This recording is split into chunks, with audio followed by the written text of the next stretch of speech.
Hi, old bull here, and I don't talk just to be heard. I speak when it matters, when a man's heart is breaking, and the world tells him to toughen up and shut it down. Out here, we do things different. We talk about pain without losing our edge. We carry our scars like maps. I'm not here to fix you. I'm here to walk beside you, through the silence, the fire, and whatever's left standing when love and loss are done tearing you apart. They told you time heals everything, but they never told you what to do while you're bleeding.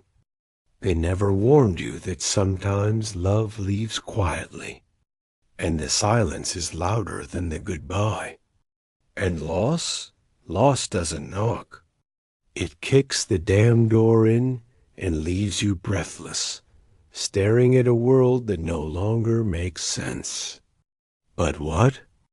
If I told you that heartbreak isn't your enemy, it's your teacher? That real strength doesn't come from holding it all together, but from breaking in the right way? You see, most men don't talk about this part. The part where you wake up and forget she's gone for a second until you remember. The part where the funeral's over, but the ache still lingers like smoke in your clothes. And while the world tells you to move on, I'm here to tell you the truth. There's no moving on. There's only moving through. And in this reflection, I'll walk with you through every step of that trail, through the pain, the pause, and the rise. Stay with me till the end. There's something here you weren't told, and once you hear it, you won't carry heartbreak the same way again. You know, I've learned over the years that being a man doesn't mean pretending to have all the answers. It's knowing when you don't. I used to think asking for advice was weakness, like it made me less of a strong man. But the truth is, real strength starts with humility. You can't carry firewood for the whole camp if your own back is already giving out. And sometimes it takes more courage to say, I need help, than it does to keep pushing through alone. That's where quiet strength lies, in knowing your limits and protecting your sanity. Like a good man guards his home.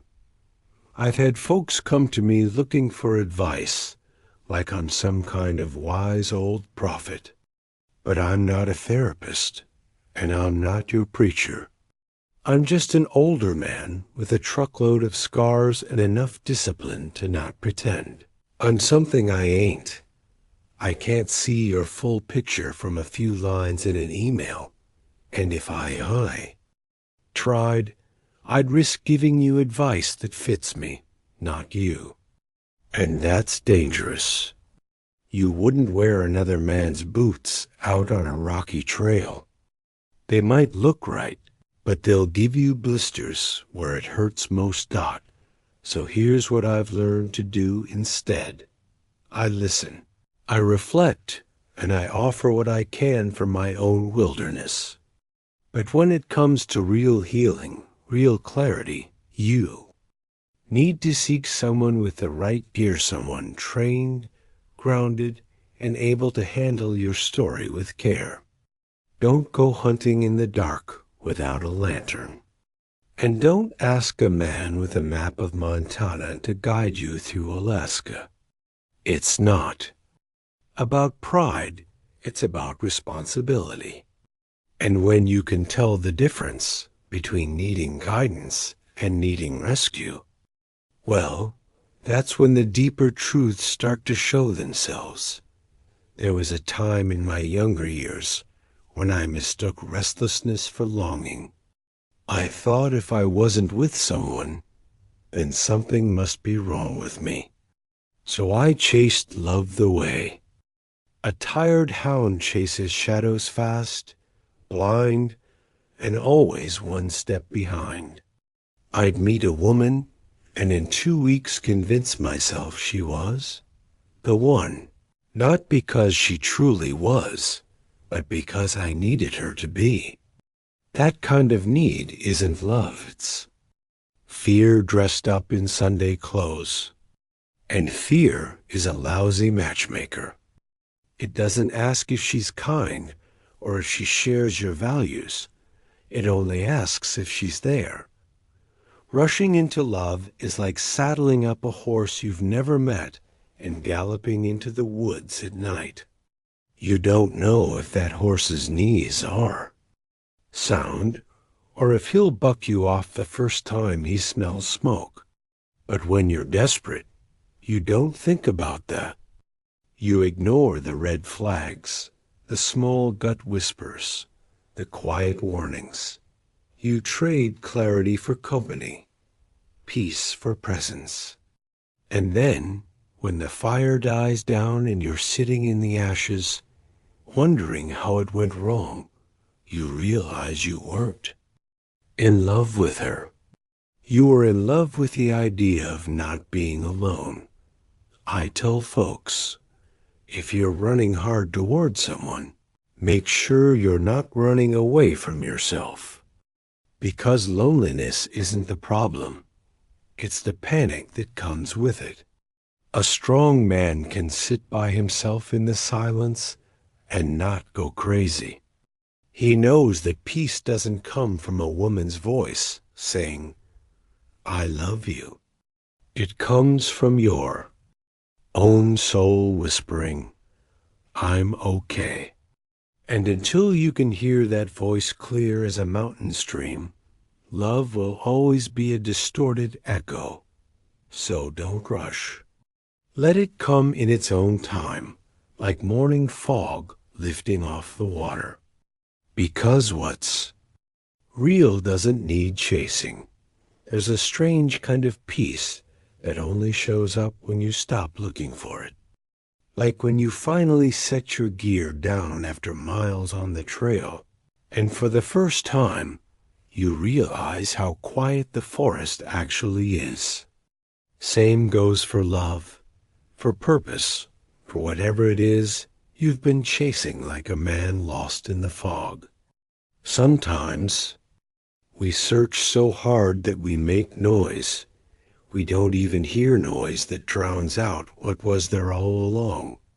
The truth is, peace doesn't come from achieving or acquiring. It comes from learning to sit still without feeling lost. Once knew a man who couldn't sleep unless he had something to worry about. A good job, a good wife, even a peaceful home, but he was always scanning the horizon for the next threat, the next hole to patch. And because he kept searching, he never found rest.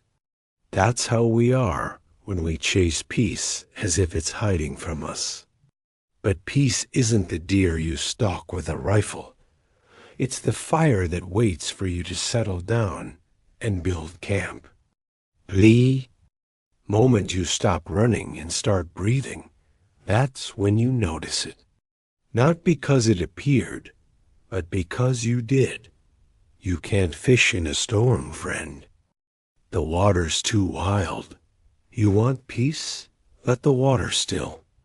That means turning off the noise, the phone, the urge to fix every little thing. It means giving up the illusion that you're one relationship or one paycheck away from feeling whole. That's a hard truth to swallow for a man who grew up thinking he had to earn his rest. But let me tell you, when you stop chasing, you make space for grace. And peace, like grace, don't come by force. It shows up soft, like dawn through the trees. And once you feel it, the chase no longer makes sense. There's a kind of emptiness a man carries that no woman, no whiskey, and no paycheck can fill. I've seen it in the eyes of men with full homes and empty hearts, men who thought if they just found her, or landed that job, or bought that truck, then the ache would go quiet. But brother, let me tell you something hard and true. That ache is yours.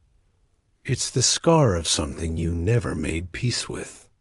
And if you don't sit with it, understand it, and learn to carry it, you'll pass it to the next person like a burden they never asked to bear. I once tried to fix my loneliness by dragging it into relationships. I expected her to make me feel whole, to soothe my doubt, to carry weight I hadn't even named yet. But it's not fair to ask someone to heal wounds they didn't cause. That's like handing your saddle to a stranger and expecting them to break your horse. They can ride with you, but they can't teach you how to stay in the stirrups when the road gets rough. That's your job. Being a man means taking ownership of the hollow places and learning how to build around them, not expecting someone else to do the carpentry. You want to know what changes a man? When he stops begging the world to fix him and starts learning how to live with the silence. When he finds a rhythm in the stillness, a kind of quiet dignity in just being okay with who he is, broken parts and all. You don't need to be perfect. To be a good man, you just need to be honest. So the next time you feel that ache rising, don't reach for someone to drown it out. Grab a notebook. Take a walk through the woods. Sit by the fire and listen to the silence. It has more to say than you think. I've met men who carry their past like a rusted rifle too damaged to fire, too sentimental to let go. They polish the stock, wrap the strap in new leather, but never notice how heavy it's gotten. And they wonder why their hands shake every time they reach for something new. That's what emotional wounds do when you keep them close. They grow roots. And if you water them with old stories and what-ifs, they'll strangle your present like ivy on a dying fence post. Healing can't happen while you're still sleeping next to memories that don't serve you. I knew a man who kept a picture of his ex-wife on the dashboard of his truck for 10 years. Every sunrise, he'd drive to work with her face catching the light, and every sunset, he'd return home to silence. He wasn't honoring her. He was punishing himself. And whether it's an old lover, a failed dream, or the father who never said he was proud of you, clinging to that ghost doesn't make you noble. It makes you stuck. Real men know when it's time to bury the dead and build something new. Not out of spite, but out of respect for the life still waiting on them. Sometimes the bravest thing a man can do is pack up the emotional campsite, douse the fire, and head down a new trail. Doesn't mean you forget where you came from. It means you don't let it define the next step. You can carry the memory without letting it steer the wheel. Because what's behind you isn't the full story. It's just the prologue. And if you're still rereading chapter 1, you'll miss the whole damn book. And believe me, the best pages come when you least expect them. Pain's a stubborn guest. It doesn't leave just because you want it gone. It stays until it's been heard, until you've sat with it long enough to understand its language. And if you try to rush it, drown it in noise, numb it with cheap distractions, or pretend it ain't there, it'll just find a darker room to hide in. I've learned that healing doesn't come on command. It comes when the fire dies down, when the world gets quiet, and when you finally stop trying to fix yourself like a broken rifle. Some wounds don't need stitching. They need air and time. Back. When I lost my best friend in a hunting accident, folks said the usual. Time heals all wounds. But they never tell you how slow that time moves when you're waking up with the silence of absence. I tried to stay busy, cut more firewood than I needed, cleaned gear I wasn't using. But it wasn't until I sat on that porch, let the tears fall with no shame, and talked to the stars like they were listening, that something started to ease. Healing don't happen by force. It happens when you stop fighting the ache and start respecting its weight. If you're hurting, don't rush the recovery. Don't shame yourself for still feeling the sting. That wound might not be visible, but it's there deep, tender, raw. And just like a burn or a fracture, it needs care. So give yourself space. Space to be tired, to be angry, to remember. And let that space be sacred. Maybe it's a spot by the river. Maybe it's your truck at night, engine off, windows down. Wherever it is, give your soul the room it needs to breathe again. Because if you try to walk too soon on a broken leg, you only limp longer. There's a fine line between honoring a memory and being chained to it. I've walked that line, sat for hours on the edge of my bed, holding a photo like it was a lifeline, thinking if I just stared long enough, maybe time would rewind. But the past isn't a door you can force open. It's a window you look through with respect, not regret. Real manhood isn't about forgetting the people we've lost. It's about learning how to carry their legacy without letting it bury us. Love remembered is strength. Love clung to like a lifeboat. That's where a good man starts to drown. My grandfather used to say, "Son, you don't honor a man by sitting in his empty chair. You honor him by filling it with purpose." That stuck with me. When we lose someone, the temptation is to pause life, to build a little altar around their memory and never touch it. But the truth is, they wouldn't want that. They wouldn't want your fire to burn out just because theirs did. You honor them by living well, by becoming the kind of man they'd be proud to watch from beyond the mountain fog. Grief turns toxic when it keeps you from growing. A strong man knows how to carry sorrow in one hand and keep building with the other. So go ahead and keep the photo. Light the candle. Tell the stories around the fire. But don't live there. Don't turn memory into a prison. Because life is still moving, and you're still here. And there are people right now who need you, not the ghost of who you were before the loss, but the man you're becoming because of it. I've seen too. Many good men treat their past like a graveyard, tiptoeing through it, afraid to disturb the silence, thinking that moving on somehow means betrayal. But let me tell you, walking forward isn't disrespect. It's remembrance with motion. Every scar you carry, every broken promise you lived through, every goodbye you never wanted to say, that's all part of your story. And the most powerful way to honor that story is to keep writing it. Not by erasing what was, but by building something because of it.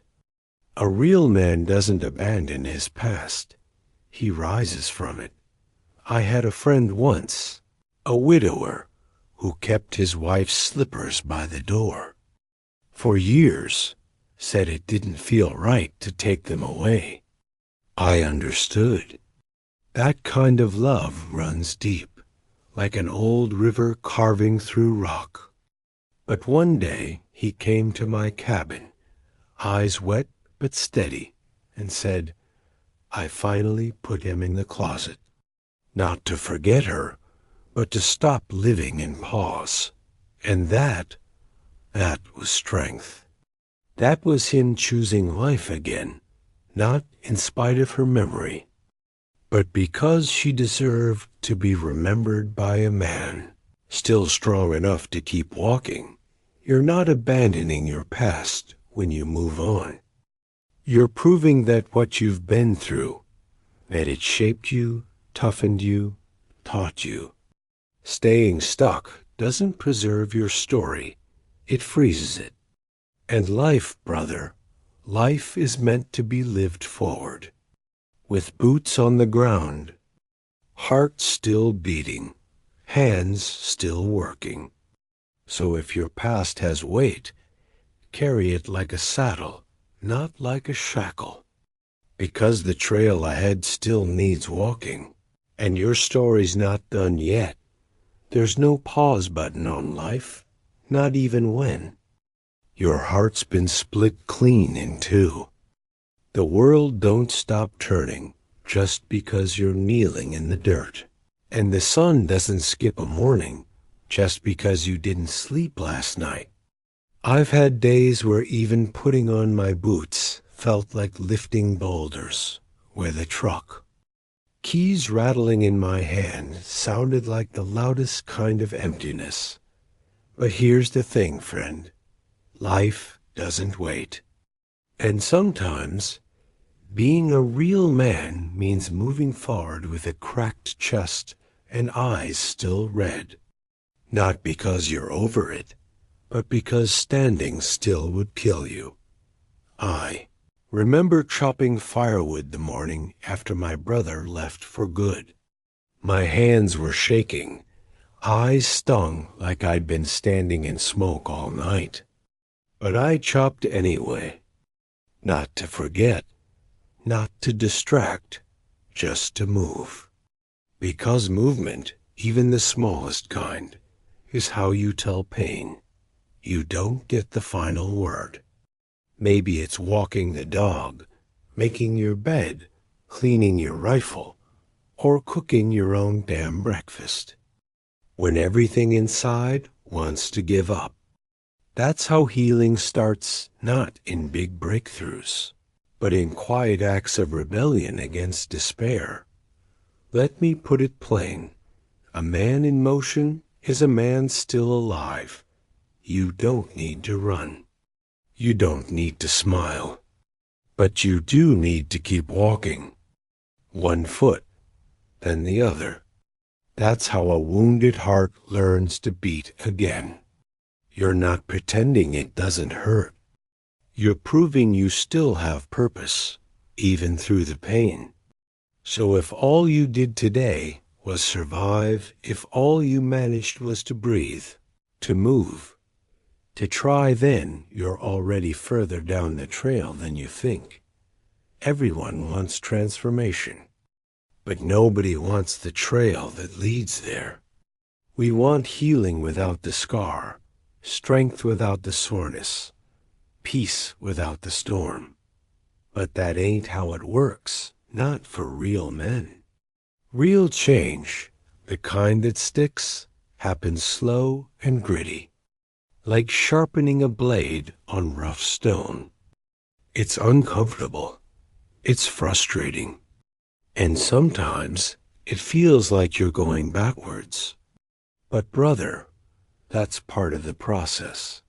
You don't build strength lifting feathers, and you don't build character skipping the weight of your own choices. There was a time I thought I could fix myself in a weekend. Read the right book, cut the bad habits, pray hard, and boom, new man. But life doesn't work in shortcuts. It works in seasons.